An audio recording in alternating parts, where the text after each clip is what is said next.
Set 6-এর 4 এবং 5 দাগের প্রশ্নগুলোর সমাধান নিয়ে আলোচনা করছি। 1 নম্বরটিতে বলেছে সরলরেখার সাহায্যে যোগ করি। তাহলে আমরা কি করব, এখানে একটা সরলরেখা নিয়ে নেব। এখানে +7, তারপরে প্লাস করতে হবে -9। যেহেতু প্রথমে +7 আছে, তাহলে আমরা কি করব, এই প্লাসের দিকে অর্থাৎ ডান দিকে যাব 7 ঘর। তাহলে এখান থেকে আমরা 7 ঘর যাচ্ছি, এখান থেকে 1 2 3 4 5 6 7। তাহলে এখান থেকে আমরা কি করব, 7 ঘর যাব এখানে। এটা হলো কি +7। এবার কি করব, আমাদের -9 যেতে হবে। তার মানে যেখানে গিয়ে দাঁড়ালাম সেখান থেকে আমাদের -9, অর্থাৎ মাইনাস বলতে আমাদের বাঁ দিকে যেতে হবে 9 ঘর। তাহলে এখান থেকে আবার আমরা শুরু করব। এবার 1 2 3 4 5 6 7 8 9। তাহলে এখানে এই -2 এর ঘরে আমরা শেষে এসে দাঁড়াবো। তাহলে এটা কত হলো, -9। তাহলে আমাদের 0 থেকে দূরত্বটা কত হলো, 0 থেকে এখানে দেখো -2 পর্যন্ত হলো আমাদের দূরত্ব। তার মানে +7 সঙ্গে প্লাস করব -9, তবে আমরা পাবো কত, -2। এবার 2 নম্বর প্রশ্নটিতে বলেছে সরল করো। তাহলে সরল করলে আমরা কি পাবো, এখানে অঙ্কটাতে রয়েছে দেখো 15 বিয়োগ +4, এখানে প্লাস আছে, +9 বিপরীত সংখ্যা। তাহলে এখানে কী হবে, 15, এখানে প্লাসে মাইনাসে -4, এখানে প্লাস, এখানে -9 বিপরীত সংখ্যা মানে কি, +9 বিপরীত সংখ্যা হচ্ছে -9। তাহলে এখানে কত পাচ্ছি আমরা, 15 থেকে 4 গেলে এখানে হচ্ছে 11, এখানে প্লাসে মাইনাসে -9। তার মানে আমরা কত পাচ্ছি, এখানে পাবো আমরা হচ্ছে 2। এবার 3 নম্বর প্রশ্নটিতে বলেছে যে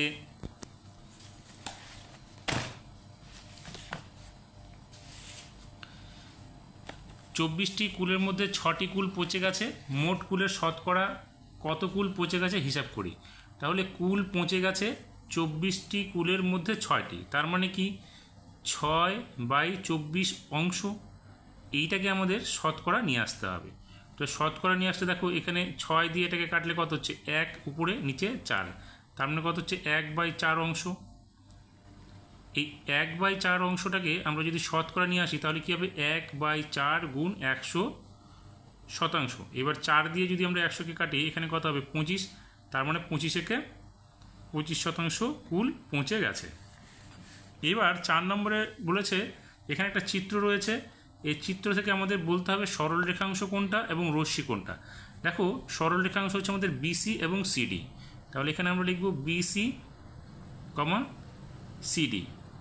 আর রশ্মি হচ্ছে কি, বি থেকে এ এবং ডি থেকে ই। তাহলে বি এ, এটা হচ্ছে রশ্মি একটা, আরেকটা হচ্ছে ডি থেকে ই। হয়ে গেল। এরপরে 5 নম্বর প্রশ্নটিতে বলেছে আজ আমি মোটর গাড়িতে 94.5 কিমি পথ যাব। 1 কিলোমিটার যেতে ওই মোটর গাড়ির 0.078 লিটার পেট্রোল খরচ হয়। আমার মোট কত লিটার পেট্রোল দরকার হবে। তার মানে আমরা কি করব, যেহেতু 1 কিলোমিটার যেতে আমাদের 0.078 লিটার পেট্রোল লাগে, আমাকে যেতে হবে 94.5। তার মানে আমরা কী করবো, 94.5-এর সঙ্গে আমরা 1 কিলোমিটার যেতে যে তেলটা লাগে সেটা গুণ করে দেবো। তাহলে এখানে 94.5 গুণ করবো কত, আমরা 0.078, এটা হয়ে যাবে লিটারে। তাহলে লিটার হলে কি হবে, আমরা এই সংখ্যাটা যদি গুণ করি, তাহলে গুণ করলে পাবো কত, দেখো 7 3 7 1। আর এখানে আমরা দশমিকটা মিলিয়ে দেখব, এখানে হবে 7.371 লিটার হবে আমাদের। এটা তোমরা গুণ করে দেখবে, গুণ করলে এটা 7.371 লিটার হয়ে যাবে। তার মানে আমাদের 94.5 কিলোমিটার যেতে 7.371 লিটার পেট্রোল দরকার। এরপরে যে 7 নম্বর প্রশ্নটা রয়েছে, সেখানে বলেছে 7-এর 3 গুণের সঙ্গে কত যোগ করলে 6 পাবো। তার মানে 6 থেকে আমাদের কি করতে হবে, বিয়োগ করতে হবে 7-এর 3 গুণ। তাহলে 6 বিয়োগ 3 7 21। তাহলে 6 থেকে 21কে বিয়োগ করা যাবে না, কারণ 21 থেকে আমাদের কি করতে হবে, 6কে বিয়োগ করতে হবে। তাহলে 21 থেকে 6কে বিয়োগ করলে কত হবে, 15। আর বড় সংখ্যা হচ্ছে কি -21, অর্থাৎ মাইনাস চিহ্নটা আমাদের এখানে বসে যাবে। তাহলে সংখ্যাটা কত হলো, সংখ্যাটা হলো আমাদের -15, অর্থাৎ 6-এর সঙ্গে 7-এর 3 গুণের সঙ্গে যদি আমরা -15 যোগ করি, তবেই আমরা 6 পাবো। এবার 5-এর 1 নম্বর প্রশ্নটাতে বলেছে এমন একটি ঘনবস্তু আঁকো যা একটি বক্রতল এবং একটি সমতল দিয়ে গঠিত। দেখো এখানে দুটো বস্তু হতে পারে, তোমরা যে কোনো একটা ছবি এঁকে দেবে। এখানে একটা অর্ধগোলক আঁকবো যেটা হচ্ছে নিরেট। নিরেট আঁকলে আমরা উপরের তলটা পাবো বক্রতল এবং সমতল পাবো নিচের তলটাকে। অথবা একটা শঙ্কু আঁকবো নিরেট, যার উপরের তলটা হবে বক্রতল এবং নিচের ভূমির সঙ্গে যেটা থাকবে সেটা হচ্ছে সমতল। তোমরা এটা নিরেট অর্ধগোলক আঁকতে পারো অথবা নিরেট শঙ্কু আঁকতে পারো।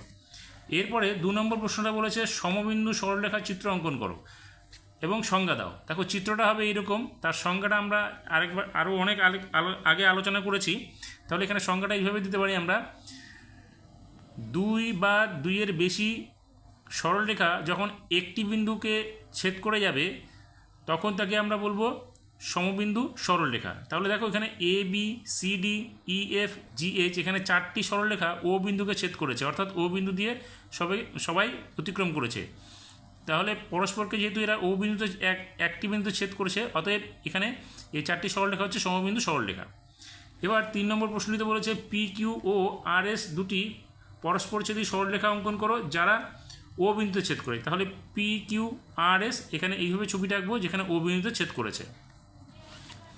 এবার 4 নম্বর প্রশ্নটি বলেছে চিত্রসহ সমান্তরাল সরলরেখার সংজ্ঞা দাও।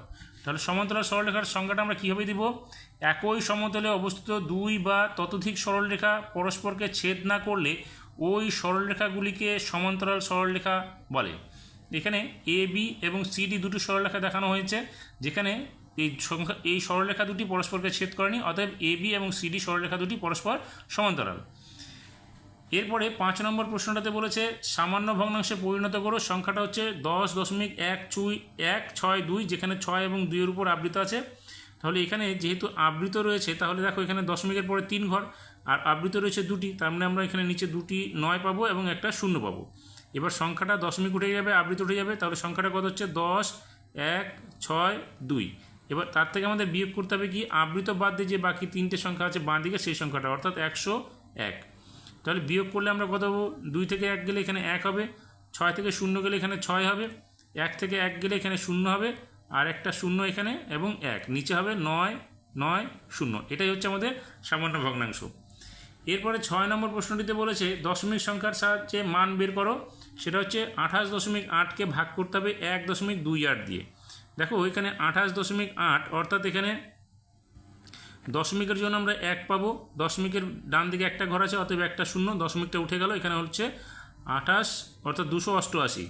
এবার ভাগ হবে কি, এখানে 1.28, এখানেও দেখো দশমিকের পরে 2 ঘর, অর্থাৎ দশমিকের জন্য 1, দুটো ঘরের জন্য দুটো 0, দশমিক উঠে গেল, এখানে হলো 128।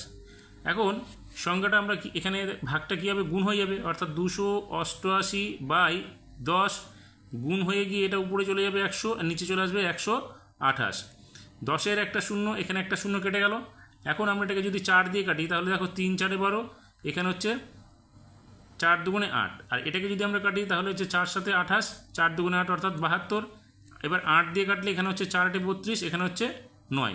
এবার এটাকে 2 দিয়ে কাটো, 2 হলো, এখানে হচ্ছে 5, তার মানে কত হচ্ছে 45/2। এটাকে ভাগ করলে কত হবে, দেখো 22 দুগুণে 44 আর 0.5 অর্থাৎ 22.5 হবে আমাদের উত্তরটা। এরপরে এখানে দেখো 7 নম্বর প্রশ্নটিতে বলেছে যে চতুর্ভুজের 4টি বাহু সমান তাকে কি বলে। দেখো যে চতুর্ভুজের 4টি বাহু সমান তাকে আমরা রম্বস বলতে পারি অথবা বর্গক্ষেত্র বলতে পারি। পরেরটা হচ্ছে 8 নম্বর প্রশ্নটাতে বলেছে কোনো ত্রিভুজের মধ্যমাগুলির ছেদবিন্দুকে ড্যাশ বলে। দেখো মধ্যমাগুলির ছেদবিন্দুকে আমরা বলবো হচ্ছে ভর কেন্দ্র, কারণ এ একটা ত্রিভুজ। এবার ত্রিভুজটাকে যদি আমরা এখানে বলছে মধ্যমা, তার মানে এখানে দেখো এখান থেকে এই বাহুর উপর একটা লম্ব অঙ্কন করবো, এখান থেকে যদি লম্ব অঙ্কন করি এখান থেকেও একটা লম্ব অঙ্কন করি, এখানে এই বিন্দুতে মিলিত হবে, এটা হবে কি এই ত্রিভুজটির ভর কেন্দ্র। তাহলে এখানে আমরা লিখবো ভর কেন্দ্র, আর উপরেরটা আমরা রম্বস লিখবো অথবা বর্গক্ষেত্র। আমি এখানে রম্বস লিখে দিচ্ছি কারণ রম্বসের 4টি বাহু সমান হয়, আর বর্গক্ষেত্রের ক্ষেত্রে 4টি কোণ সমান হবে এবং প্রতিটি কোণ হচ্ছে সমকোণ থাকবে, আর 4টি বাহু সমান হবে। যেহেতু এখানে বলেছে যে চতুর্ভুজের 4টি বাহু শুধুমাত্র বলছে, কোণের কথা বলেনি, অতএব আমরা এটাকে লিখবো রম্বস। আর 8 নম্বরে হচ্ছে কোনো ত্রিভুজের মধ্যমাগুলির ছেদবিন্দুকে আমরা কী বলবো, এখানে লিখবো ভর কেন্দ্র। তাহলে এখানে আমরা লিখবো ভর কেন্দ্র।